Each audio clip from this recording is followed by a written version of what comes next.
انسان جس طرح کا سوچتا رہتا ہے وہ ایسے ہی بنتا رہتا ہے۔ اگر اس کے دماغ میں خیال آتے ہیں کہ میری شکل اچھی نہیں ہے، میں بہت شرمیلا ہوں، میری ڈریسنگ اچھی نہیں ہے، میں آگے نہیں بڑھ سکتا، میں ناکام ہو جاؤں گا، لوگ میرا مذاق اڑائیں گے، تو پھر وہ مزید ایسا بننا شروع ہو جاتا ہے۔ لیکن اگر اس کے برعکس وہ سوچتا ہے کہ میری شکل بہت اچھی ہے، میں بہت پر اعتماد بن سکتا ہوں، میں اپنی سب کمیوں کوتاہیوں پہ قابو پا سکتا ہوں، مجھے لوگوں کی پرواہ نہیں ہے، میں کامیاب ہو سکتا ہوں، تو پھر اسے آگے بڑھنے سے کوئی نہیں روک سکتا۔ اس لیے اپنے تصورات، خیالوں میں، اپنی سوچوں میں خود کو ہمیشہ ایک مضبوط اور پر اعتماد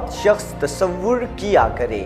آپ جیسا محسوس کرواؤ گے لوگ بھی ویسا ہی محسوس کریں گے۔ اگر آپ خود کو دکھی، مرجھایا ہوا اور حالات کا شکار شو کریں گے تو لوگ آپ کو نظر انداز کرنا اور حال احوال پوچھے بغیر ہی جانا شروع ہو جائیں گے۔ آج کل کے دور میں وہ ہمدردی کوئی نہیں کرتا جو آپ لوگوں سے امید رکھے ہوئے ہے۔ گھر کے حالات جیسے بھی ہے، ہمیشہ اپنا ایک برم رکھے، ہر کسی کو گھر کی سٹوریاں نہ سناتے پھرے، باہر جب بھی لوگوں سے ملے تو اللہ کا شکر ادا کرتے ہوئے ملے، تاکہ آپ کے چہرے پہ حالات کی سختی ظاہر نہ ہو بلکہ ایک خوشی اور سکون نظر آئے۔